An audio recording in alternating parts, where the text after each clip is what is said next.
So ඉතින් guys අදත් හැමෝටම අයිබෝන් කියලා පිළිගන්නවා මොටෝ කින් YouTube channel එකත් එක්ක එකතු වෙලා ඉන්න ඕගොල්ලෝ හැමෝම. ඉතින් අද කතා කරන්න යන්නේ 2025ට Bajaj කාණ්ඩේ ආපු NS200BS7 එක සහ N160 Premier Bike Review එකකට. ඉතින් NS200BS7 එකේ සහ N160 Premier Bike එකේ තියෙන ෆීචර් සහ මේ දේවල් කම්පයා කරන්න තමයි අද මේ වීඩියෝ එකේදී බලන්නේ. නැත්නම් බලමු අපි කෝකද ගන්න වඩාත් හොඳම බයික් එක ගෙවන ප්‍රයිස් එකට සෙට් වෙන බයික් එක මොකක්ද කියලා මේ රිවිව් එකෙන් ඔයගොල්ලන්ට ඉවර වෙනකම් බැලුවොත් බලා ගන්න පුළුවන්. හරි. ඉතින් මතක් කරන්න ඕනි හැමෝටම channel එකත් එක්ක අලුතෙන් සෙට් වෙලා ඉන්න යාළුවෙක් නම් අනිවාර්යෙන්ම channel එක subscribe කරන්න අමතක කරන්න එපා. මොකද ඔයගොල්ලෝ subscribe කරලා දෙන support එක මට පට්ටම වැදගත් වෙනවා. ඉස්සරහට මගේ වීඩියෝ අරගෙන එන්න. ඒ වගේම ඔයගොල්ලන්ගේ අදහස් මොන වගේ වීඩියෝද ඉස්සරහට අරගෙන එන්න ඕනි, කොයි වගේ වීඩියෝද ගේන්න ඕනි කියන එක නැත් අනිවාර්යයෙන්ම පහලින් කමෙන්ට් කරගෙන යන්න. channel එක අනිවාර්යෙන්ම subscribe කරන්න. ඔයගොල්ලන්ගේ subscribe එක මාරම වැදගත් වෙනවා කියන එක මම වැඩි කතා නැතුව අපි යමු අද වීඩියෝ එකට. කරමු හෙඩින් එක ගැන කතා කළාම අපිට බලා ගන්න පුළුවන් කලින් NS මොඩල් වලට වඩා මේකේ පොඩි අප්ග්‍රේඩ් වෙලා තියෙනවා. නැත්නම් කලින් NS මොඩල් වල හෙඩින් එකට වඩා මේකේ පේනුම වෙනස් කරලා ඇවිදින් තියෙනවා. ඊට අමතරව බලා ගන්න පුළුවන් අලුතෙන් එකතු වුණු කොටස් විදියට මෙන්න මේ DR ලයිට් එකක් අපිට දෙපැත්තෙන් ඇඩ් කරලා තියෙනවා. ඉතින් අමුතුම ඔප්ටිමස් පේනුමක් තියෙනවා. ඔප්ටිමස් ප්‍රයිම් පේනුමක් තියෙනවා. මෙන්න මේ මුහුණේ හෙඩ්ලැම්ප් එක ගැන කතා කළාම LED DRLS ලයිට් සිස්ටම් එකක් තමයි මෙන්න මේ NS200 2025 මොඩල් එකට බලා ගන්න පුළුවන් වෙන්නේ. හෙඩ් එකට උඩින් අපිට මෙන්න මේ කොටසේ ක්‍රිස්ටල් ලයිට් සිස්ටම් එකක් තමයි ඩිම් එක විදිහට බලා ගන්න පුළුවන් වෙන්නේ. ඉතින් සම්පූර්ණ 2025ට එද්දී මේ NS200 එක වෙනසක් වෙලා තියෙනවා හෙඩින් එකේ ඉඳලා ගත්තොත්. ඉතින් හෙඩින් එකේ තියෙන වෙනස්කම් 200 එකේ 2025 මොඩල් එකේ මෙන්න මේ ටික. ස්පෝර්ටි ලුක් එකක් එක්ක එන N160 ප්‍රීමියර් බයික් එක.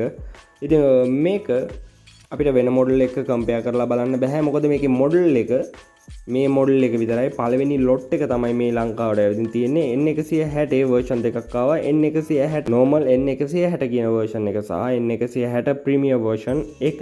N160 ප්‍රොජෙක්ටර් නැත්නම් මේ N160 හෙඩින් එක ගැන ගත්තොත් ඉතින් වෙනස් බයික් වලට වඩා වෙනස්ම විදියකින් හෙඩින් එක අපිට දීලා තියෙනවා. ඊටත් අමතරව මේකට අපිට දීලා තියෙනවා මේන් බල්බ් එක විදියට නැත ප්‍රොජෙක්ටර් ලැම්ප් එකක්. ඉතින් පට්ට ලෑම්ප් එකක් තමයි මේක. ඩිම් එක ගැහුවත් සාමාන්‍ය මිනිස්සෙක් බැනගෙන යන ෂේප් එකක් තියෙනවා. හෙඩ් එක ගැහුවොත් සුපිරි. ඉතින් වීලි කලාපේ හවසායින් පස්සේ අලින්න අපිට නම් මේ ලෑම්ප් එක ගැන කියන්න දෙයක් නෑ. සුපිරියා. ඉතින් හෙඩින් එකකින් පස්සේ අපි පොඩ්ඩක් පල්ලෙහාට ගියොත් අපිට බලා ගන්න පුළුවන් සස්පෙන්ෂන් නැත්නම් තේරෙන සිංහලෙන් කිව්වොත් ෆෝක් එක ගැන කතා කළොත් මේකට දීලා තියෙන්නේ USD ෆෝක් සිස්ටම් එකක්. ඉතින් මේ සිස්ටම් එක තමයි මේ NS200 එකේ ෆෝක් වලට දීලා තියෙන්නේ. ඉතින් අපි NS කාණ්ඩේ පරණ මොඩල් වලට ගියොත් නැත්නම් 2025ට කලින් ආපු මොඩල් ගැන කතා කළොත් මේකට දීලා තියෙන්නේ ටෙලිස්කෝපික් සස්පෙන්ෂන් මොඩල් එකක්. ඉතින් ඒකටත් වඩා අප්ග්‍රේඩ් විදිහට තමයි 2025 මෙන්න මේ අපිට USD ෆෝක් සිස්ටම් එක දීලා තියෙන්නේ.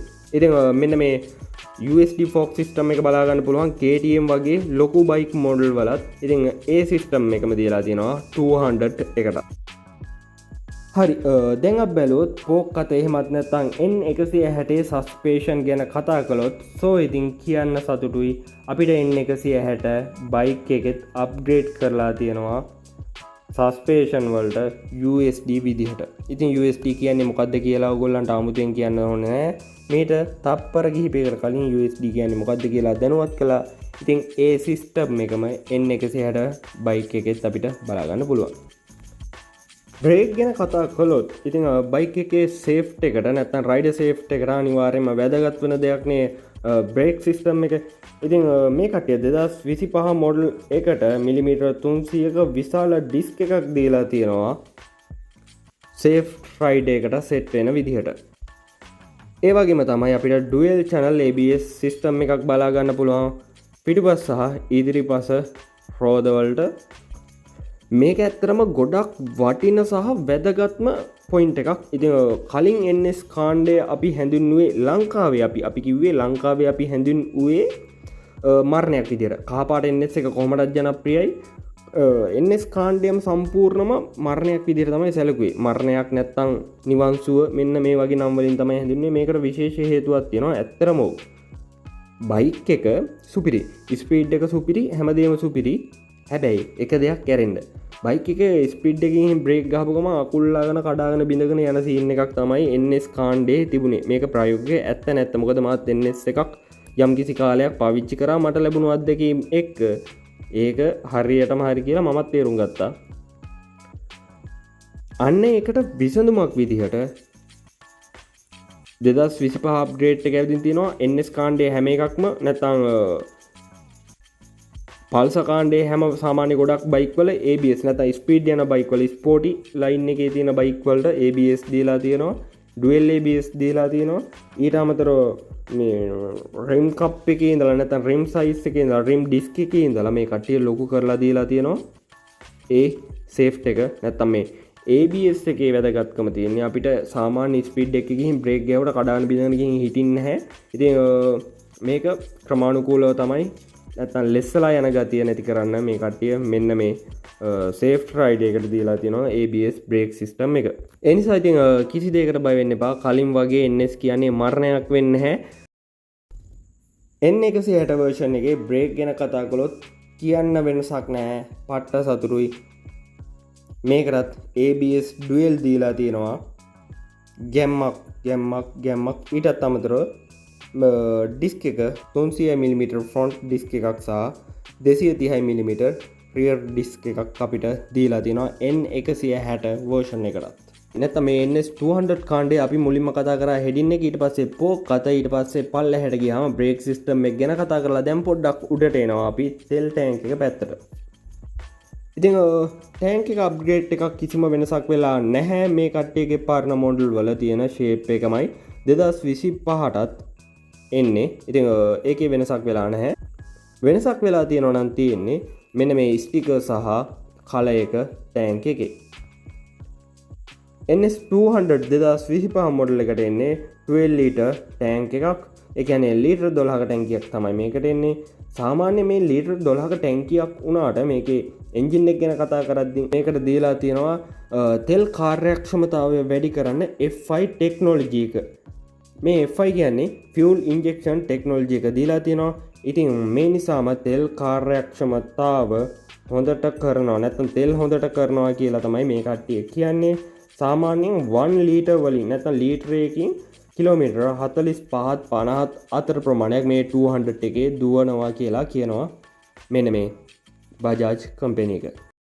ඉතින් පෙට්‍රල් ටැංක් එක ගැන කතා කළොත් N160ත් එක්ක කම්පෙයාර් කරන්න බෑ. මොකද මේක වෙනම මොඩල් එකක්, අලුත් මොඩල් එකක්, brand new branded මොඩල් එකක් නිසා. ඊටත් අමතරව මේ පෙට්‍රල් ටැංක් එක ගැන ගත්තොත් NS200 එකට වඩා වැඩි. N160 14 ලීටර් පෙට්‍රල් ටැංක් එකක් තමයි තියෙන්නේ. ලීටර් 14ක් අල්ලනවා මේ පෙට්‍රල් ටැංක් එකේ. ඊටත් අමතරව 1 ලීටර් වලින් නැත්නම් ලීටරයකින් කිලෝමීටර 45ත් 55ත් අතර දුරක් දුවන්න පුළුවන් මේ N160 version එකේ. මේකටත් F5 ටෙක්නොලොජි එක දීලා තියෙනවා ඉන්ධන කාර්යක්ෂමතාවය වැඩි කරන්න. ඉතින් 200 එකටත් එකම ටෙක්නොලොජි එක, 160 එකටත් එකම ටෙක්නොලොජි එක, F5 ටෙක්නොලොජි එක. ඊටත් අමතරව මේ ෆීචර් එක කම්පෙයාර් කර බලන්න බජට් එකකට සෙට් වෙන, ලුක් එකකට සෙට් වෙන ටෙක්නොලොජි එකත් හොඳ, රයිඩර් සේෆ්ටි එකටත් නැත්නම් සේෆ් රයිඩ් එකකට සෙට් වෙන වාහනේ කෝකද කියලා. දැන් අපි යමු NS200 එකේ එන්ජින් එක ගැන කතා කරන්න. ඉතින් NS200 එකට 2025 කිසිම අප්ග්‍රේඩ් එකක් නැතුව සම්ප්‍රදායික එන්ජින් එකක් තමයි එන්නේ. 4 valve එන්ජින් එකක් දීලා තියෙන්නේ. කලින් ආව NS මොඩල් වල දීලා තියෙන්නේ 4 valve liquid cooler එන්ජින් එකක්. ඉතින් එමමයි ඒකමයි කිසිම වෙනසක් නැතුව මෙදා පාරත් NS200 BS7 ජෙනරේෂන් එකටත් 2025 ආපු 7 ජෙනරේෂන් එකටත් දීලා තියෙනවා. ඒ වගේම අපිට 199cc එන්ජින් එකක් බලා ගන්න පුළුවන් අතර 24.5ක හෝස් පවර් එකක් තියෙනවා. ඊටත් අමතරව 18.74 නිවටන් මීටර් RPM එක 800ක ටෝක් එකක් ගන්න පුළුවන් අපිට ගියර් 6ක් මේ එන්ජින් එකේ අපිට බලාගන්න පුළුවන්. ඊට අමතරව අපිට මේකට ලබාගන්න තියෙනවා නැත්තම් බලාගන්න පුළුවන් 2025 අප්ඩේට් එකක් විදිහට රයිඩර් මෝඩ් 3ක් දීලා තියෙනවා. රේන් රෝඩ් ඔෆ් රෝඩ් කියලා. ඉතින් ඒවල අපිට දීලා තියෙනවා අපේ රයිඩර් සේෆ්ටි එකට. මොකද අපිට සිටුේෂන් එක අනුව වෙනස් කරගෙන ABS වෙනස් කරගෙන යන්න පුළුවන්. ඒ වගේම මෝඩ් එක අනුව අපිට වෙනස් කරගන්න පුළුවන්. ක්ලයිමේට් එක අනුව වෙනස් කරගන්න පුළුවන්. ඉතින් වැදගත් වෙන්නේ මේ හැමදේම වැදගත් වෙන්නේ රයිඩර්ට. මොකද එයාගේ සේෆ්ටි එක තමයි වැදගත් වෙන්නේ. ඉන්දියන් බයිකුත් පරණ තිබ්බ විදිහයි 2025 අප්ග්‍රේඩ් එකයි බලපුවාම ඇත්තටම මේ කට්ටිය දැන් හිතනවා රයිඩර්ගේ සේෆ්ටි එක අලුත් ටෙක්නොලොජි එක ඒ වගේම සේෆ්ටිය මේ හැමදේම ගැන හිතලා තමයි අලුතෙන් බයික් ගන්න කියලා බලා ගන්න පුළුවන්. අලුතෙන් දීලා තියෙන ෆීචර් ගොඩක් එක්ක N160 එන්ජින් එක ගැන ගත්තොත් 164.82cc එන්ජින් එකක් බලා ගන්න පුළුවන්. තනි සිලින්ඩර් 4 ස්ට්‍රෝක් 2 වෑල් එන්ජින් එකක් තමයි තියෙන්නේ. ඊට පස්සේ N160 14.65 නිව්ටන් මීටර් වලදී 6750 RPM එකක් බලා ගන්න පුළුවන්. මෙන්න මේ N160 version එකේ ඔයිල් කූලර් සහ එයා කූලර් කියලා version දෙකක් ආවා. ඉතින් අපිට බලා ගන්න පුළුවන් වෙන්නේ 200 එකේ ලික්විඩ් කූලර්, N160 එයා කූලයි ඔයිල් කූලයි දෙකක් එනවා. ඉතින් ඔයිල් කූලර් එන්නේ normal version එකේ, නැත්නම් N160 එකේ ප්‍රීමියර් version එකට යද්දී එයා කූලර් විදිහට එනවා. කලින් වීඩියෝ වලත් මම සඳහන් කරලා තියෙනවා කිසිම heat wheel එකක් ප්‍රීමියර් version එකේ නැහැ. ප්‍රීමියර් version එක එයා කූලර් නිසා පෙලක් කට්ටිය බයක් තියෙනවා. මේක කොච්චර දුරක් ගිහින් අපි නතර කරන්න ඕනද, ඒක දිගට කොච්චර රයිඩ් කරලා අපි නතර කරන්න ඕනද. ඉතින් එහෙම කිසිම ප්‍රශ්නයක් නැහැ. බය නැතුව රෙකමන්ඩ් ගන්න. මේකේ ගියර් 5කින් තමයි සමන්විත වෙන්නේ. 200 එකේ අපිට ගියර් 6ක් බලා ගන්න පුළුවන්. ඊට අමතරව මෙතනදී වැදගත් දෙයක් 160 එකේ අපිට කලින් කතා කරපු ABS වල රයිඩර් මෝඩ් 3ක් තිබුණා 200 එකේ. 160 එකේ මෙන්න මේ රයිඩර් මෝඩ් කිසිම එකක් නැහැ. නෝමල් තමයි තියෙන්නේ. ඊට අමතරව අවසාන වශයෙන් මම කතා කරන්න යනවා මීටර් කන්සෝල් එක ගැන. මීටර් කන්සෝල් එක ගැන කියද්දී මේකේ අර කලින් මම කතා කරපු ABS මෝඩ් 3 නැත්නම් රයිඩර් ඔෆ් රෝඩ් රේන් කියන මෙන්න මේ මෝඩ් 3 අපිට බලා ගන්න පුළුවන්. මෙන්න මේ බටන් එකෙන් නොටිෆිකේෂන් කරලා තියෙනවා මීටර් බෝඩ් එකේ. ඉතින් කලින් ආවේ නැති NS කාණ්ඩේ මීටර් බෝඩ් එකක් තමයි අපිට බලා ගන්න පුළුවන් වෙන්නේ. කළු පාට පසුබිමේ සුදු පාට ඩීටේල්ස් ඉන්ඩිකේට් කරන මේක වැදගත් වෙනවා. දවල් කාලේ අපිට තදින් හිරු එළිය තියෙන වෙලාවක උනත් මේ ඩීටේල්ස් හරි විදිහට බලා ගන්න. ඒ වගේම කාලයක් ගියාම අපිට බෝඩ් එක ෆේඩ් වෙන්න උනත් මේ දේවල් හරියට ඩීටේල්ස් බලා ගන්න පුළුවන් විදිහට තමයි මේ කට්ටිය හදලා තියෙනවා කියලා කියන්නේ. මෙන්න මේ මීටර් එකේ ඊට අමතරව සුපුරුදු පරිදි time, gear mileage, RPM rate එක වගේ ගොඩක් දේවල් බලා ගන්න පුළුවන්.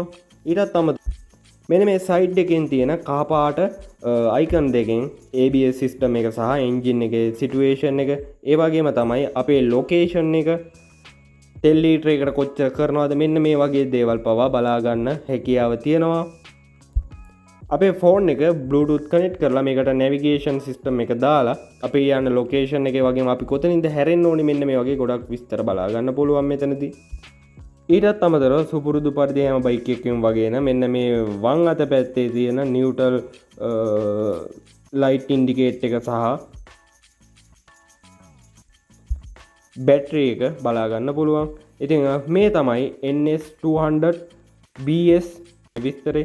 සාමාන්‍ය මට මේ BS කියලා කියද්දිම මතක් වුණේ ඉන්දියන් කාරයෝ අපේ ලංකාවේ මිනිස්සුયો ගැන දැනගෙනම මේ BS කියලා ගැහුවත් දන්නේ. මොකද මේ NS කියන්නේ මරණයක් කියලා දැනගෙන BS බුදු සරණයි කියලා ගැහුවා වෙන්නත් පුළුවන්. මොකද මේ ඉන්දියන් කාරයෝ ඒ වගේම සත්තු. ඉතින් අමතරව කියන්න තියෙන්නේ මේකේ බර අතින් ගත්තොත් බර කිලෝග්‍රෑම් 145ක් වෙනවා. දිග ගත්තොත් දිග 176 mm. ඊටත් අමතරව බැක්ටයර් එක 140යි මේක 170 දක්වා අප්ග්‍රේඩ් කරන්න පුළුවන් කියනවා. ඉතින් මෙන්න මේ වගේ විශේෂ දේවල් එක විශේෂාංග එක තමයි NS200BS7 ජෙනරේෂන් එක අපිට ලංකාවේදී බලා ගන්න පුළුවන් වෙන්නේ. ලංකාවේදී අපිට බලා ගන්න පුළුවන් වෙනවා රතු පාට, නිල් පාට මෙන්න මේ කලර් දෙකෙන්. ඊටත් අමතරව මේකේ ප්‍රයිස් එක ගැන ගත්තොත් ප්‍රයිස් එක වෙනවා ලංකාවේ අපිට 11,39,950ක්. ඒ කියන්නේ 11,39,950ක මුදලක් වෙනවා. ඇත්තරම ඉන්දියාවේ මීට වඩා ගොඩක් අඩුයි. අවසාන වශයෙන් 200 එකේ සහ N160 රිවිව් එකේදී මීටර් කන්සෝල් එක ගැන ගත්තොත් දෙකම සේම් යනවා. ඊටත් අමතරව මෙතනදී 160 එකේ අර කලින් කතා කරපු රයිඩර් මෝඩ් 3 නැහැ මේකේ ඉන්ඩිකේට් කරන්නේ. ඊට අමතරව ලොකේෂන් එතකොට ගියර් මයිලේජ් ටයිමින් මේ හැම දෙයක්ම ඩීටේල්ස් ඉන්ඩිකේට් කරනවා මෙන්න මේ මීටර් බොක්ස් එකෙත්. ඊටත් අමතරව 200 එක වගේමයි 160ත් කළු පාට බෑග්ග්‍රවුන්ඩ් එක සුදු පාට ඩීටේල්ස්. අවසාන වශයෙන් මෙන්න මේ 160 ප්‍රීමියම් වර්ෂන් එකට අපිට බර දීලා තියෙනවා 154ක්. ඉතින් මේ බයික් එක කිලෝග්‍රෑම් 154ක් බරයි. 200 එක තියෙන්නේ 145යි කිලෝග්‍රෑම්. ඊට අමතරව දිග දීලා තියෙනවා N160 එකට 165යි මිලිමීටර. 200 එකේ අපි කලින් කතා කරා 176 මිලිමීටර. ඉතින් 200 එකට වඩා කොට බයික් එකක්. 160 කියන්නේ ඊට වඩා බරෙන් වැඩි බයික් එකක්. 200 එකට වඩා බරෙන් වැඩි, හැබැයි ප්‍රමාණයෙන් දිගින් අඩුයි. බැක් ටයර් එක ගැන ගත්තොත් බැක් ටයර් එකක් දීලා තියෙන්නේ අවාසනාවකට වගේ මම හැමදාම කතා කරනවා ෆල්ස කාණ්ඩේ බැක් ටයර් එක නම් වැඩක් නැහැ. 140 දීලා තිනවා 160 දක්වා අප්ග්‍රේඩ් කරන්න දීලා තියෙනවා. N160 එකෙත් 200 එකෙත් දීලා තියෙන්නේ 140 170 දක්වා අප්ග්‍රේඩ් කරන්න තියෙනවා. ඉතින් මෙන්න මේකයි NS200BS7 සහ N160 ප්‍රීමියම් වර්ෂන් දෙකේ වෙනස. ඉතින් ඔයගොල්ලෝ හිතලා බලන්න කෝකද ගන්න හොඳම කියලා කියන්නම තුනක්. N160 එකේ ප්‍රයිස් එක ගැන ගත්තොත් වටිනම දේ ඒකනේ. කොච්චර ෆීචර් කොච්චර හොඳ බයික් එකක් වුණත් අපිට ගන්න සල්ලි නැත්තම් තේරුමක් නැහැ. N160 ප්‍රීමියම් වර්ෂන් එක 9යි 95යි NS200BS7 එක 11.39යි 950යි. ඉතින් ෆීචර් ගැන ගත්තොත් ලොකු ගැප් එකක් ලොකු වෙනසක් නැහැ. මේ බයික් එකේ පුංචි වෙනස්කම් තියෙනවා. ඒ වගේම තමයි 2025ටම කියලා මොඩල් කරලා අලුතෙන් ආපු බයික් එකක් තමයි N160 වර්ෂන් එක කියන්නේ. N160 වර්ෂන් එක මේකෙත් ප්‍රීමියම් වර්ෂන් එක කියන්නේ වෙනස්ම ලුක් එකක්. ඉතින් ඔයාගේ කැමැත්ත සහ රුචිකත්වය සහ මුදල් සහ රිවිව් බලලා සෙට් වෙනවා නම් ගන්න සුපිරිම වණ්ඩි දෙකක්. එහෙනම් හැමෝටම සුබ දවසක්. ජය වේවා.